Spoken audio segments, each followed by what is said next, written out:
This First thing, conference will now be recorded. first thing we always do is to approve the agenda.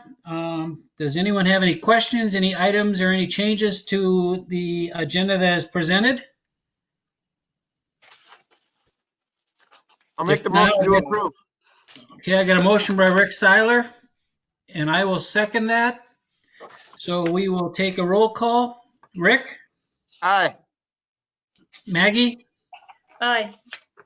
Sean, Aye. Bruce, Aye.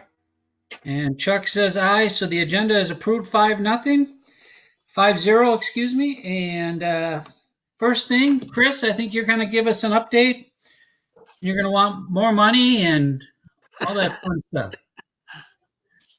Thankfully, no more money from you, or from the city. I'm assuming you can hear me okay? Yep. Okay. Yep. Well, obviously a big difference 2 weeks makes. If we'd had this nice weather that we're having this week, 2 weeks ago, we wouldn't even be having this discussion, and as well as all the other headaches that we've had over the last 2 weeks. The item for your consideration is proposed change order number 7, which is basically the contractor's cost for doing the temporary seasonal blacktop to be placed in the walkway areas. This is somewhat of a formality since MnDOT is covering all of the cost of this work. But because this is a city-led public improvement, we're following municipal contracting law, we do need to go through the formality of bringing the change order before council. Any questions on that portion? Is everything done regarding that? Yeah, regarding that, yeah, everything is done. Okay. Regarding the temporary walkway, there's still a few things to be completed. I can give you a quick update. Obviously, the temporary walkway work was done, basically finished last week. This week they were doing a little bit more today a little more touch up in those areas. They have striping planned for tomorrow and signage planned for I think tomorrow and Wednesday. Contractor initially said assume Friday as an opening, but I think chances are probably pretty good that the roadway will be open by Thursday. Obviously, the critical signage has to be up and markings have to be on the pavement, and that's all that's holding up the opening of the roadway. So the sidewalk is only going to be on that one side, which would be the north side. On the north side, west of or east of the tracks, and then there's some temporary blacktop on both sides west of the tracks, over there by the car lot and the depot, and that's again all done as well.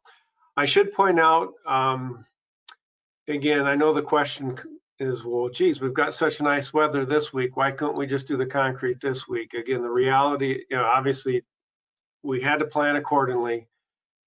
The reality is even if you did sidewalk, yeah, it would cure, but it wouldn't have time to reach strength before we start seeing the cold weather that we're going to have next week, potential snow removal equipment, de-icers, and all that.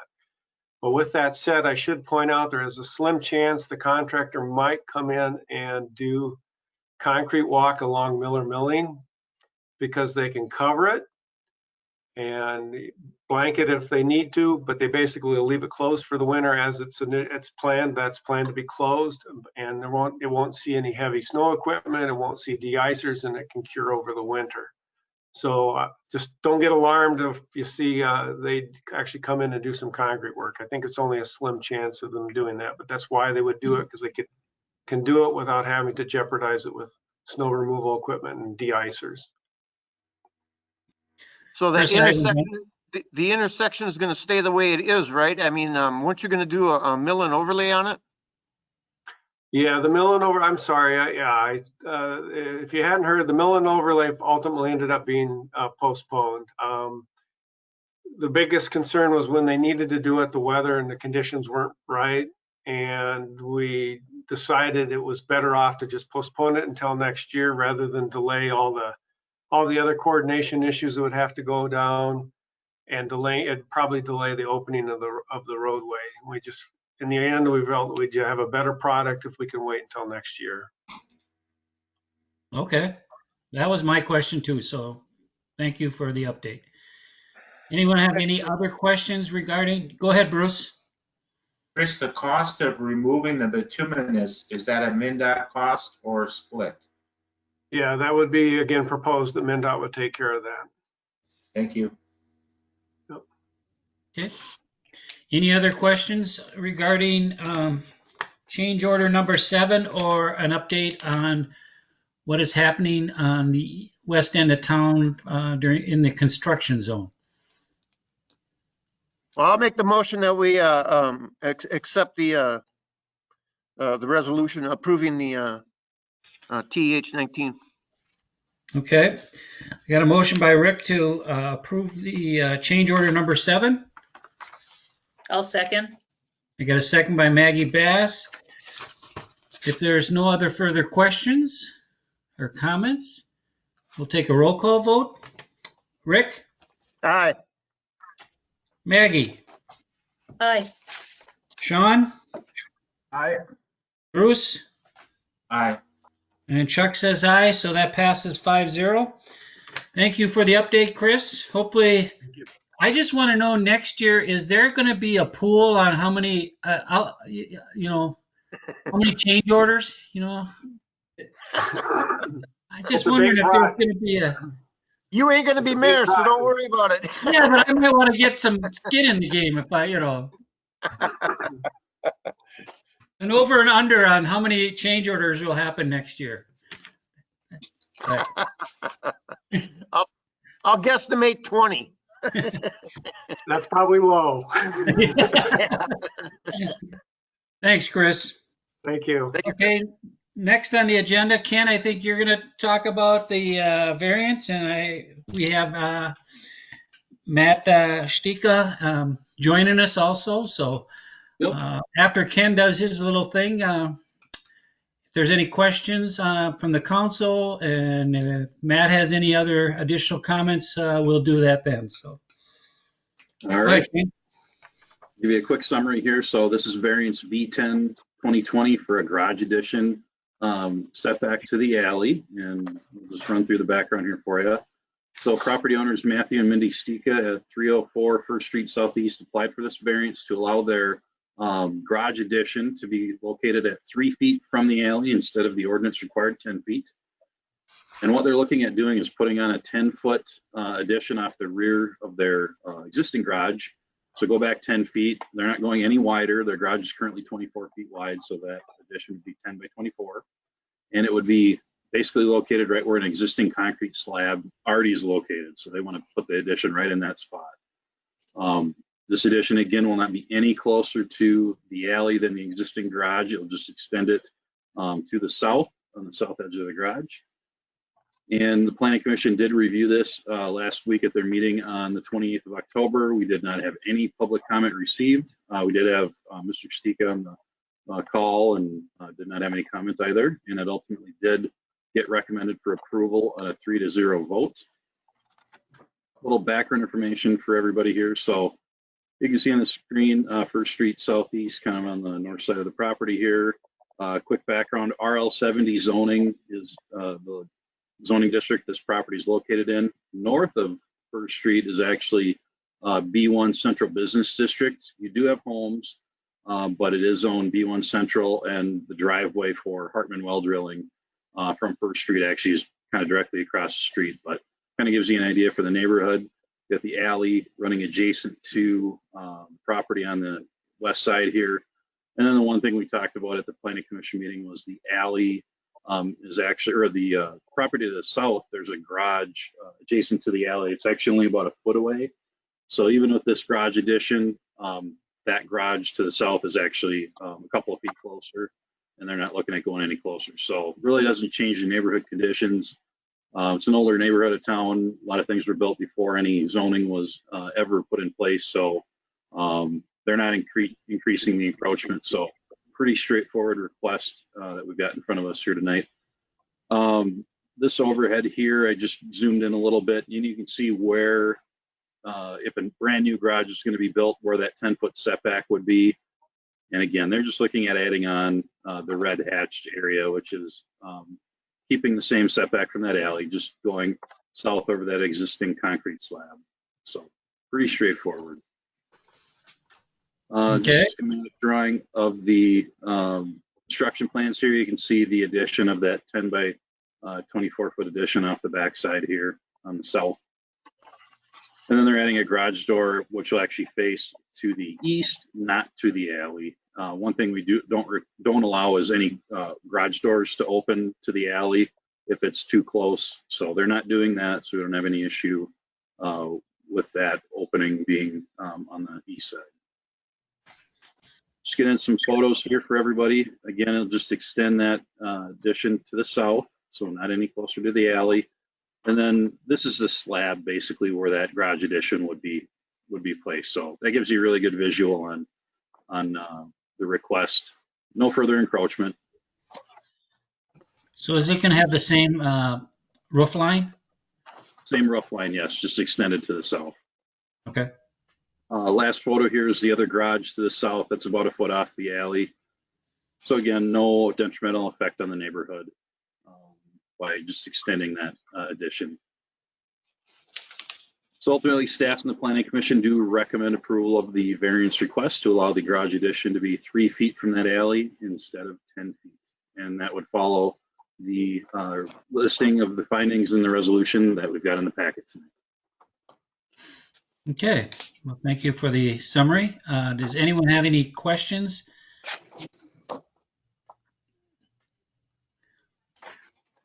Okay. Matt, do you want to add anything or? Really not too much. I think Ken did a great job. To your question about the roof line, we're really not trying to do anything crazy, just utilize that slab to the south and just continue on with the garage siding. Everything's going to be that same white color, so we're not nothing new that's going to look outstandish. Okay. Thank you. Does anyone on the council have any questions for Ken, Matt? If not, I guess I'll make a motion to approve the variance V10-2020. Second. I'll second. Oh, go ahead. Yeah. I got a second by Maggie Bass. If there's no other comments or questions, we'll do a roll call. Rick? Aye. Looks good, Maggie? Matt. Aye. John? Aye. Bruce? Aye. And Chuck says aye, so the variance passes 5-0. Good luck on that construction project. All right, thanks. I can give you guys a call for some work, I guess, right? Thank you. Maybe. Have a nice Good luck, evening. Matt. Okay, next, we need to establish a date to canvass the election results. And I think Ken or Mike, are you gonna enlighten us on this? I can I take it. will let Ken. Yep. So kind of ignore the memo that was in the packet. Things changed after we wrote that on Friday.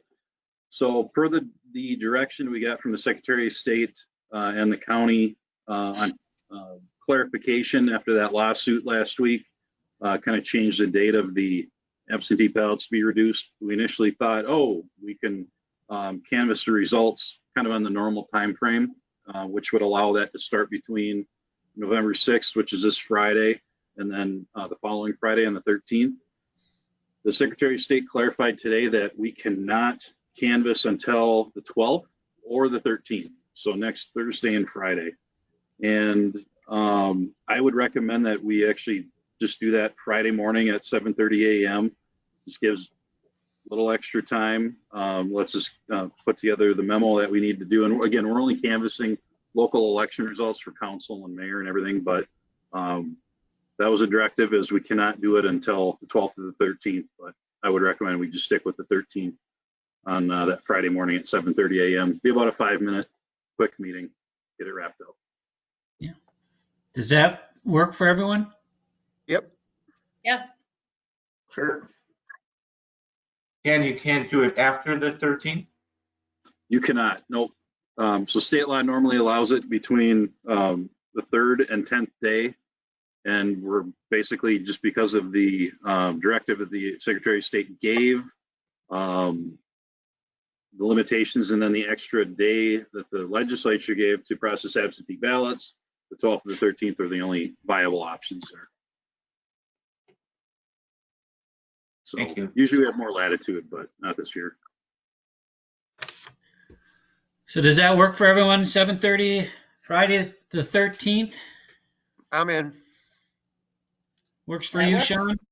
Yeah, that's fine. You'll have to wake up that early. I won't be able to go out on Thursday night then.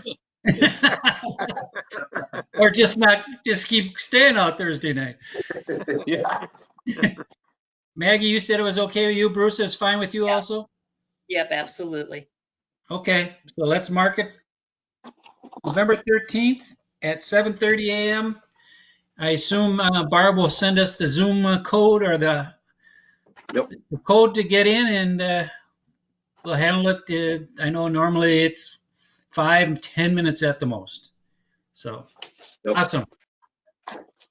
Okay, next on the agenda is Jim. I don't know if there's any update you need to do on the COVID-19, or if you've heard any activity of where the school district is going, or any of that fun stuff. Haven't heard anything on the school. I know numbers in each county around us are going up as they are reflective in the entire state. Lesueur County did post on their website that October has been the case, the month with the most cases while they've been tracking it.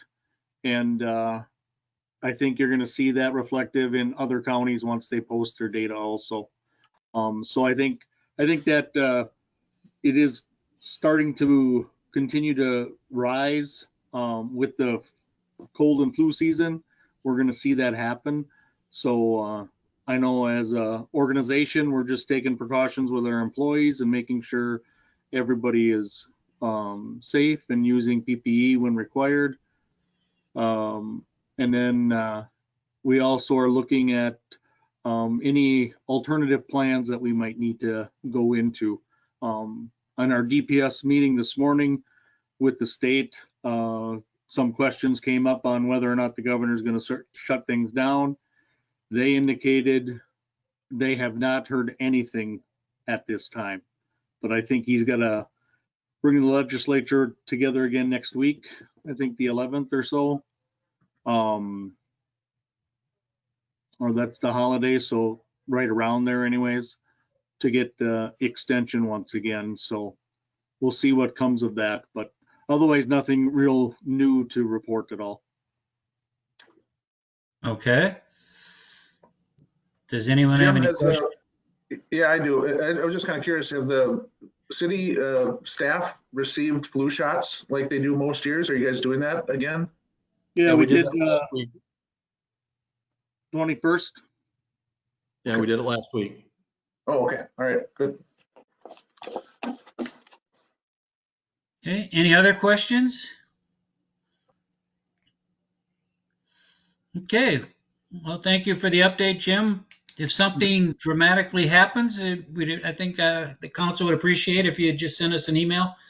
Sure. So we don't get blindsided if we're at the grocery store or the liquor store or something like that. So.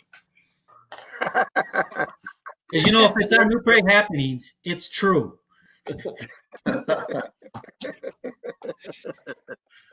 Okay, next thing on the agenda is a consent agenda. It looks like we got a lot of gambling requests. I guess everyone's moving forward on their fundraising next year. So does anyone have any questions on anything in the consent agenda? Yes, I do. Just a couple of items. And it's on the accounts payable.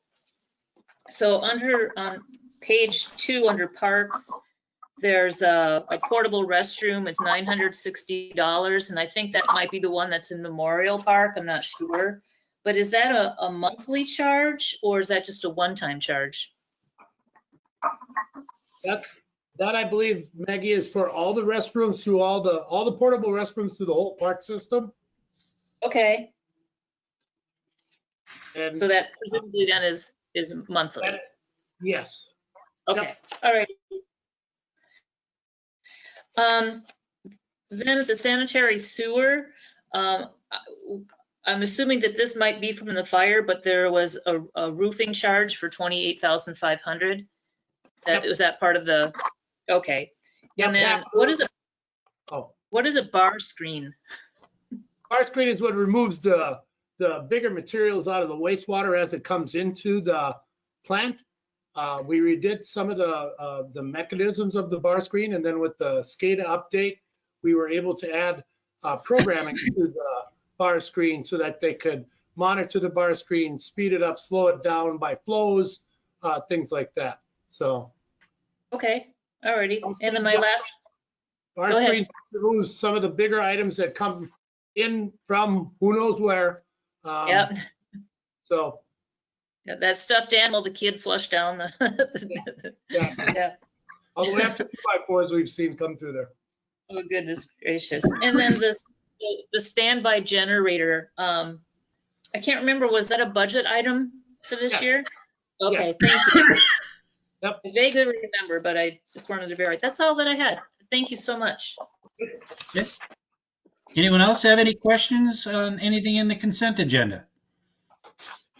Maggie, if you have not seen that bar screen, we'll make sure we take you out so you can. see that.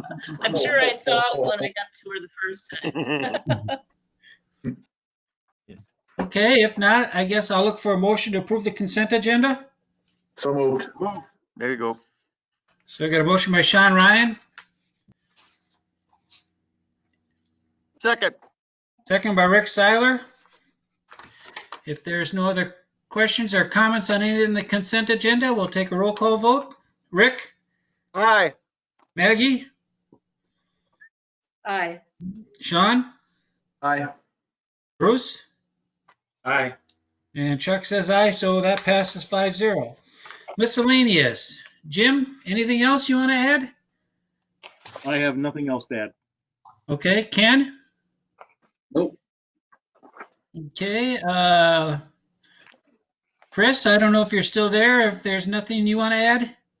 I'm here, but nothing to add. Thank you. All right. Patrick, anything? I'm fine, thank you. Okay, Glenn? I got nothing. You got nothing. I got nothing. Okay. Barb? Well, I'd like to wish Maggie, Rick, Bruce, and who did I forget here? And Sean, good luck tomorrow at the elections. Yes, I Thank you. agree. Thank you. Thank you. All right. Okay, Rick, do you have anything additional to add? No additional. Okay, Maggie? Just a little update on the League of Minnesota City meeting that I attended last week. It was discussion among some of the local city administrators and mayor, and in any issues that they are concerned about and how the league can help them out. Of course, one of the big issues was preemption. They really are asking the league to work with our legislation so that there's not a burden on cities to do something that is not funded. So they just want the league to be very vigilant about that issue. There was some concern, Jim, about the availability of a pool of police officers in the event that a position has to be filled. So it was a city of Elko New Market, Friar Lake, Shakopee. Who am I missing, Mike? Everybody was there except Jordan. Jordan, yeah. And so they're struggling also with finding candidates, good candidates for open positions. But another issue that had come up, and this was in, I won't name the city, but they have a couple of officers that have PTSD and are looking potentially for disability leave because of that. So there seems to be a heightened awareness of the extra stress that is being put on our peacetime officers. So I just wanted to let you know that that was acknowledged. Other than that, it was just a lot of general revenue issues. Cities with rec centers or like us with our aquatic facility, membership is down, and so it's a financial burden right now. And I think what New Prague is doing at the aquatic facility seems to me that we're more open than some of the others. And so the other cities are just trying to figure out how to get more members through the door, but still honor all of the social distancing. That was pretty much the highlight of it. It was really an interesting session to listen to the concerns that our local cities have out there, and they're not all that different. Okay, good. Thank you. Anything else? No. Okay, Michael? One item, we did receive notice from Health Partners, I think it was a week ago Friday, that there will be a premium credit that'll be applied to our medical coverage from Health Partners for those members that we show on our plan, on our health plan in December of 2020. And it could be up to a 25% premium credit for each member. And likely we would have to take a look at that split where we're on an 80-20 between the employer and the employees, that whatever that amounts to is the city would receive a credit on our premiums. And then we would also likewise apply that same 20% credit onto the employee's account, likely looking at not billing them for their insurance until we've hit that dollar amount. So we haven't seen any details, but we got word that that's likely coming here in December. Is that due to COVID? Yes. Okay, because I know Blue Cross Blue Shield did that at our work also, so they did it in October. And United did the same thing too. So it's just a premium credit, Yep. just because the number of claims coming through was very low. Right. Anything else, Michael? Nope, that's it. Sean? Nope, I'm good. Bruce? No, nothing. Okay, I don't have anything. So with that, I guess I'll make a motion to adjourn. Second. Got a second by Rick Seiler. If there's no other comments or questions, all in favor of adjournment, say aye. Aye. Aye. Any opposition? Okay, we're out of here, 5-0. We'll see everyone Monday night at 5:30 for the final budget workshop. Cool. See you then. Bye, guys. Okay, everyone enjoy. To you. Good luck to you.